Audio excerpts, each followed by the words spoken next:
السلام علیکم نعمان بھائی، کیسے ہیں آپ؟ وعلیکم السلام الحمدللہ۔ میں نے سوچا براہ راست ملاقات ہو جائے آپ سے اور آپ سے گفتگو ہو، کوشش کی جائے کہ اسے ریکارڈ کر کے اپنے چینل کی زینت بنایا جائے۔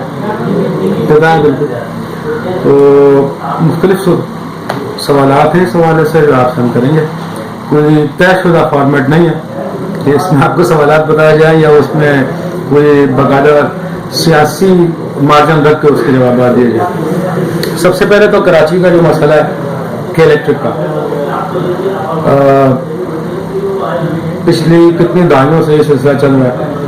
آئے دن کوئی نہ کوئی حکومت اس معاملے میں ہمیں لاگا لپا دے کے بات گھما کے چلی جاتی ہے۔ اس مرتبہ بھی آواز اٹھانے کی کوشش کی، آوازیں اٹھی، کچھ میڈیا پرسن نے بھی آواز اٹھائی۔ لوڈ شیڈنگ حد سے زیادہ تجاوز کر گئی۔ اس کے بعد پی ٹی آئی نے دھرنا اسٹیج کیا، پھر اسد عمر صاحب آئے، انہوں نے ہمیں نوید سنائی کہ 24 سے 48 گھنٹوں میں مسئلہ حل ہو جائے گا۔ اسی دوران 2 روپے اور 80-85 پیسے جو ہے اس کے ٹیرف میں اضافے کا بھی ہمیں نوید مل گئی۔ اس کے باوجود شہر میں صورتحال ویسی ہے۔ آپ کیا سمجھتے ہیں کہ یہ سلسلہ کس حد تک درست کیا جا سکتا ہے؟ کیا کہ اسی کو سدھارنا ممکن ہے؟ پہلے جو 2 روپے کچھ پیسے اس نے اضافہ کیا وہ بھی نہیں کیا، آلموسٹ 15-20 برس ہو گئے۔ کبھی لوڈ شیڈنگ کے جو معاملات ہوئے، خطرناک قسم کی غیر اعلانیہ لڑکی سے پہلے، بیسک جو اس وقت کی الیکٹرک کی انتظامیہ اور بلیک میل ہے، پہلے بانے بلیک میل کی یوز کرتی ہے، جیسے کہ پورے کراچی میں اس نے میسیج چلائے کہ جی تیل کی شارٹیج ہے، کہیں بولا جی ٹیکنیکل ایشو ہے۔ اب وہ ٹیکنیکل ایشو جب ان سے ہیلپ لائن پہ پوچھا جاتا ہے بولتے ہیں کہ ہم بتانے کے پابند ہیں۔ بھائی کیسے نہیں پابند ہو؟ کنزیومر آپ کو کال کر کے پوچھ رہا ہے جو وہ آپ بتانے کے پابند ہو۔ اصل میں پبلک کو جو ہے نا وہ معلوم نہیں ہے کہ اس کے کیا رائٹس ہیں، اور بہت بیچارے کمپلین ہی نہیں کرتے ہیں، یا کمپلین میں وہاں ایک گولی ملتی ہے ان کو کہ یہ کمپلین نمبر ہے فلانا، ہو چکا لگا جائے۔ آپ کے رائٹس ہوتے ہیں کچھ، اس کے لیے آپ کے ادارے بنے ہوئے ہیں۔ یہ الیکٹرک کی کمپلین کا بھی ایک ادارہ ہے جس میں چیف انجینئر بیٹھتا ہے، گورنمنٹ آف سندھ کا، ایف آئی دفتر کے پیچھے بلڈنگ میں۔ آپ وہاں جا کے اسے باقاعدہ شکایت دے سکتے ہیں، باقاعدہ شکایت اپنے ایریا مینیجر کے خلاف یا اپنے ایریا کے خلاف، وہ اس کو ٹیکل کرتے ہیں۔ لیکن پبلک نہیں جانتی یہ ساری چیزیں، جس کی وجہ سے ہماری پبلک غصے میں جلدی آئی تھی۔ کراچی والے تھوڑے سے جذباتی بھی ہوتے ہیں، گرم ہونا بھی چاہیے، بہت عذاب جھیل کہ اتنی بدترین لوڈ شیڈنگ ہوئی ہے۔ میرے اپنے علاقے میں بہت بدترین لوڈ شیڈنگ ہوئی ہے، ہر 1 گھنٹے کے بعد آدھے گھنٹے میں لائٹ جاری تھی۔ یہ مسائل بہرحال وفاق کو بدنام کرنے کے لیے تھے۔ وفاق نے بہت اچھا اسٹیپ لیا، ان کو وارن کرا ہے۔ عمر صاحب وفاق کے نمائندے ہیں، منسٹر ہیں وفاقی، وہ آئے سر۔ اس میں تو 1 سال کا مزید ان کو موقع دے دیا گیا کہ 1 سال میں وہ اپنی جو ہے کیپیسٹی بڑھائیں۔ وہ تو موقع دیکھیں، موقع دینا ظاہر سی بات ہے۔ آپ 1 مہینے میں تو کیپیسٹی بڑھانے کا آرڈر نہیں کر سکتے نا کسی کو بھی، 1 مہینے میں تو کوئی بھی نہیں بڑھا۔ تو یہ مواقع سر پچھلے 10 سال میں دیے جاتے رہے، کوئی چیک اینڈ بیلنس؟ میرے خیال میں آخری موقع ہوگا۔ 1 سال کا موقع دیا اس لیے کہ یہی گورنمنٹ اس کو دیکھے گی۔ پہلے جو گورنمنٹ تھی انہوں نے کبھی بھی ایسا ٹائم نہیں دیا، انہوں نے ٹائم لینے، وہ 5-5 سال کا ٹائم دیا انہوں نے۔ مشرف دور سے یہ الیکٹرک بکتی ہے، سر جی اس وقت تو نہیں تھی۔ پورا پیپلز پارٹی کا دور آتا ہے، سینیریو آتا ہے، اس میں کے الیکٹرک میں کوئی ڈھنگ کا کام نہیں کیا، بلکہ اس دور میں جو انہوں نے کراچی کے ساتھ ظلم کے جو کاپر وائرس اتار کر اور کوٹڈ وائر لگا دیے، کوٹڈ وائر لگا دیے، اس میں کیا مٹیریل ہے یہ آپ کو بھی نہیں پتا، کسی کو بالکل ایسے ہی اربوں روپے پہ یہ سمیٹ کے سائڈ پر ہو گئے اور کوئی پوچھنے والا نہیں تھا۔ پھر اس کے بعد آتا ہے نواز شریف صاحب کا ٹائم، نواز شریف صاحب نے بھی کچھ نہیں بولا کلیکٹر کو۔ سارا ملبہ اگر آپ موجودہ وفاقی حکومت پر ڈالیں گے تو زیادتی ہوگی۔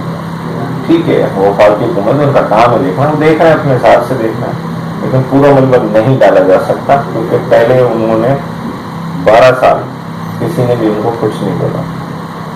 تو اب بھارت گورنمنٹ نے بہت اچھا اسٹیپ لیا ہے. ارشد عمر صاحب نے ان کو وارن بھی کرا ہے کہ اگر ایسے معاملے چلے ہو سکتا ہے گورنمنٹ ٹیک اوور کر لیں.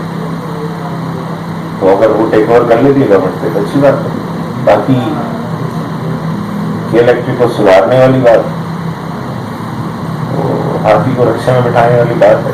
اونٹ تو بیٹھ گیا رکشے میں, ہاتھی کا ممکن نہیں ہے رکشے میں بیٹھنا, تو ممکن کہ وہ سدھر جائے. اچھا, اس عرصے میں ایک چیز کی جو کمی نظر آئی, میں بحثیت انصافی یہ سوال کر رہا ہوں, ایک عام کنزیومر کے حوالے سے پہلے بات ہو چکی کہ جماعت اسلامی فوراً میدان میں کود پڑی, انہوں نے احتجاج شروع کر دیے. ہماری تنظیم بالکل غائب تھی منظر عام سے. ہماری جو M N A M P As وغیرہ جو ہیں, جو کم از کم کراچی کی سطح پہ موجود ہیں, یا ایم پی ایز جو سندھ اسمبلی میں موجود ہوتے ہیں, یا علاقے کے نمائندے, وہ بالکل غائب نظر آئے. کہیں ان کی طرف سے نظر نہیں آیا, معاملہ نظر نہیں آیا. جب یہ معاملہ سوشل میڈیا پر اٹھایا گیا ٹرینڈ کی شکل میں, تو ایک چھوٹا سا دھرنا جو ہے ویمنس گروپ کی طرف سے دیا گیا, اور اس کے بعد یہ معاملہ لپیٹ دیا گیا.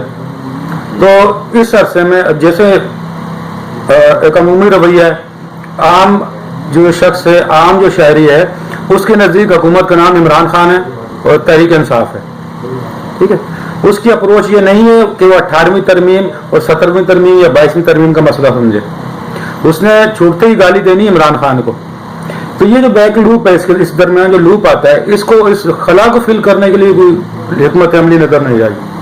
دیکھیں, میں آپ کو پہلے تو کلیئر کر دوں, پہلے دھرنا پی ٹی آئی نے شروع کر دیا تھا, جماعت اسلامی کا بعد میں ہوا.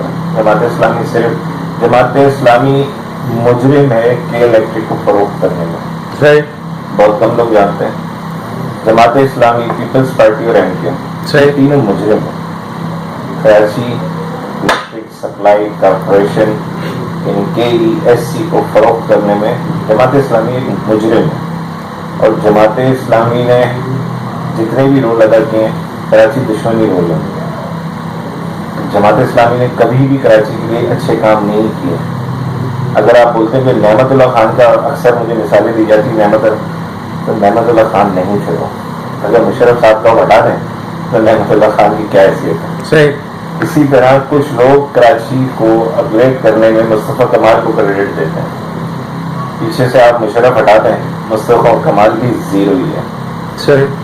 تو جماعت اسلامی کا مثال تو میں کیا دوں کہ جتنا کراچی کو انہوں نے برباد کیا, کہ الیکٹرک میں انہی کی یونین ون کرتی تھی ہمیشہ سے, اور اس وقت بھی شاید انہی کی یونین ون کری تھی جب کہ الیکٹرک کا سودا ہوا.